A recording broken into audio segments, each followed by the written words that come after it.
नक्षीची पिशवी घेऊन यायची, एक एकी गाडी असायची. दीपकला आठवत असेल, चंद्रकांतला आठवत असेल,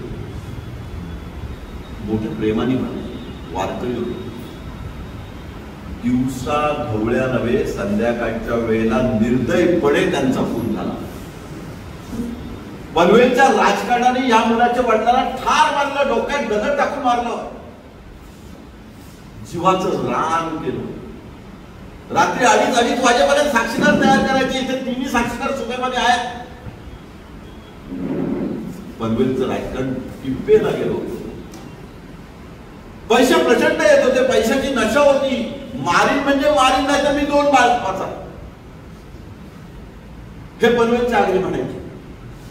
आणि त्याच्यापेक्षा काकडवर सरस दादरचे आगरी होते. दादर, कळवा, जोहा, पेठ या भागातल्या त्या काळात प्रचंड सेशन केसेस चालवायला मिळाल्या. ओवळेकर असतील, प्रभाकर हेगडे असतील, मापुसकर वकील असतील, चिटणीस बाबा चिटणीस असतील, ज्यांच्यावरून काम करायला मिळालं. एकेका केसमध्ये 16, 18, 20 जणांना जन्मठेप घेतल्या.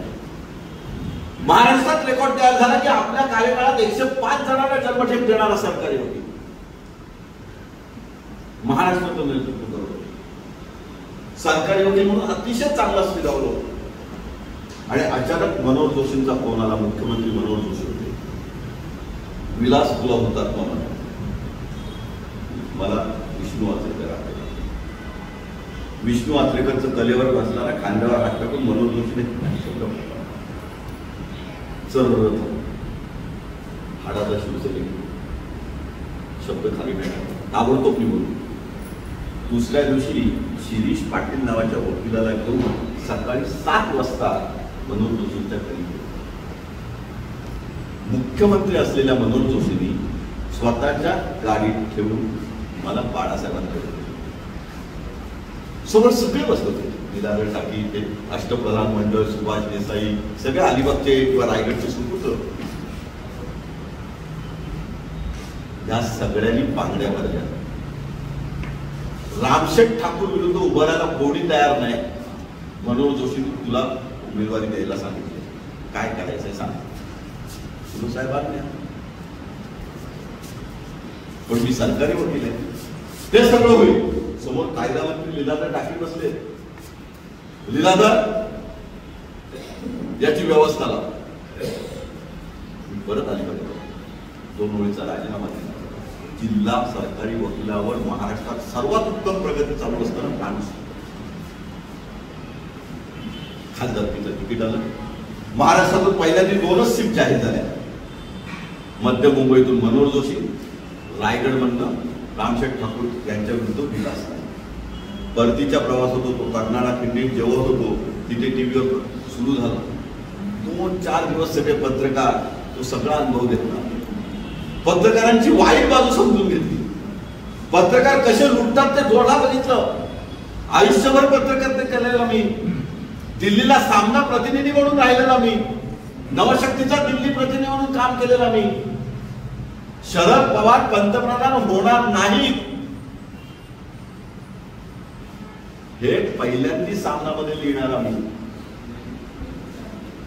अनेक प्रकरण सामनामधून आणि नवशक्तीमधून काढणारा मी.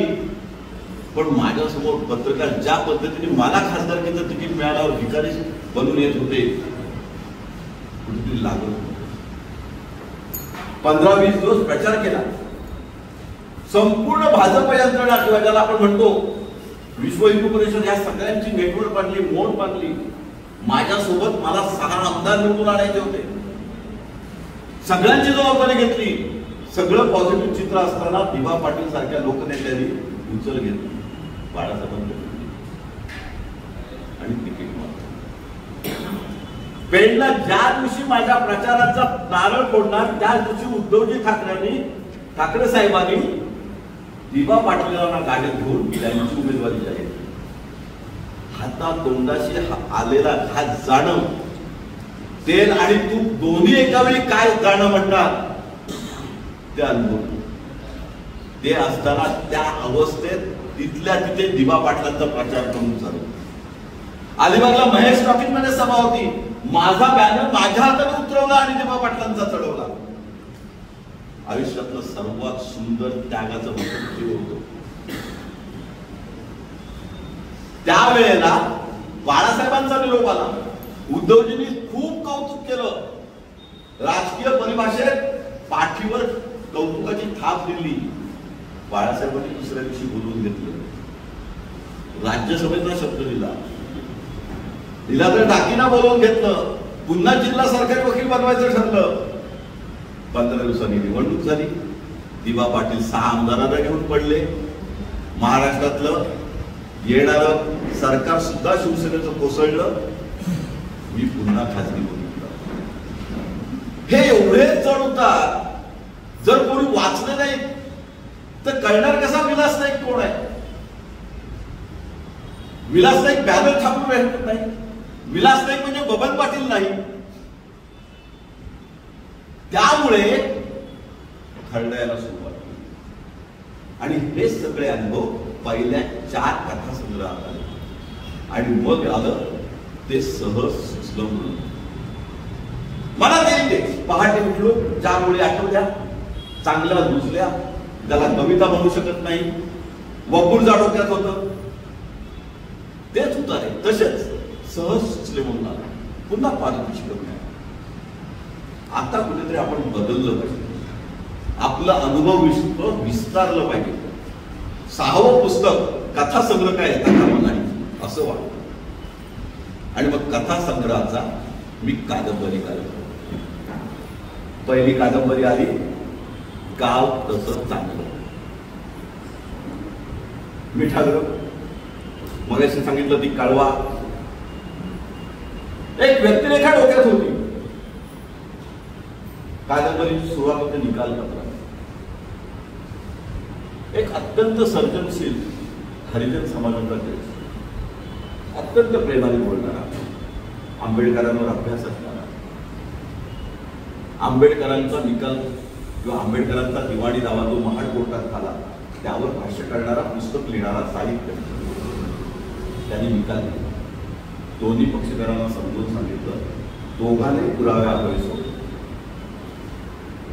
तो माझा पक्षकार म्हात्रे नावाचा मटकन खाली पडणारे रडायला. मला दिसत होतं ते रडणं केस फुटली म्हणून नव्हतं, ते नियतीच्या भोगाचं लग्न होतं. ते नियतीने त्याच्यासोबत काय वाढलं, काय होताचं नव्हतं केलं, त्यासाठी तो रडत होता. जस्ट स्वतः गायसोबत उठले, आत गेले, आम्ही त्याला सावरलं. आगरी समाजात एखाद्याला मारी म्हटलं तर हल्ला करताना त्याच्या घरावरचं तरुण सुद्धा शिल्लक राहायचं नाही, असा तो काळ. वाशी या भागात त्याची भांडी, कन्यादानातली भांडी, टीव्ही सगळं रस्त्यावर आणून चेचून चेचून ठोकलं. ज्या लोकांना स्वतःची शेती, स्वतःची मच्छीची शेती म्हणजे कोलंबीची शेती सोडून खालतातून पाय लावून पळायला लागलं. 5 वर्ष परत ते गावात जाऊ शकले नाही. ज्या गावात तो जिल्हा परिषद सदस्य होता, ज्या गावात तो सरपंच होता, ज्या गावात त्याने इस्टेट एजन्सी आणली होती, 3ऱ्या नवीन मुंबईमध्ये इस्टेट एजन्सी करत होता, शिवसेनेचा तालुका प्रमुख होता, असा माणूस परागंदा झाला. फिनिक्स पक्षासारखा पुन्हा उभा राहिला. पेठ शहरात आला, पेठ शहर प्रमुख झाला, पुन्हा व्यापारात उतरला.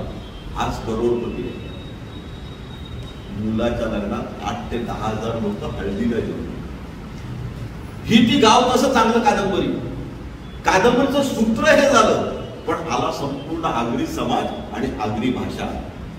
त्या कादंबरीत आली ती आगरी संस्कृती, आग्र्यांमधला परिवर्तनवाद, आग्र्यांचं राजकारण, राजकारणाने जातीचा घेतलेला दुरुपयोग आणि त्या अनुषंगाने आलेल्या फौजदारी केसेस, त्या अनुषंगाने आले मिठागराच्या कामगारांचे प्रश्न, त्या अनुषंगाने आलेलं वडखळचं भूसंपादन, त्या अनुषंगाने आलेलं वडखळ नाका बदलताना कसं होतो, तिथे येणारे पूर्वीचे लोहार कसे होते, तिथे येणारे घाटावरनं उतरणारे धनगर कसे होते, हे 12 बलुतेदार कसे होते, त्यावेळेचं गाव कसं होतं आणि आजचं गाव कसं होतं, ते म्हणजे गाव कसं चांगलं.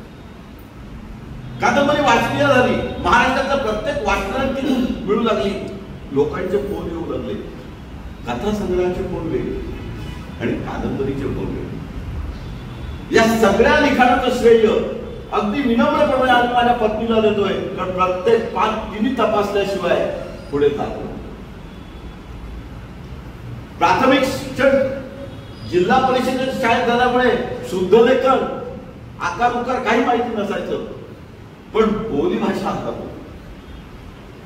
आपल्या लिखाणावर लेखणीवर विश्वास होता आणि कथा ज्वलंत होत्या. कथा बीज हे पवित्र होतं, त्यामुळे ठरवलं आपल्या कादंबऱ्या आपल्या मुलीने तिच्या मैत्रिणीला भेट देता आल्या पाहिजे.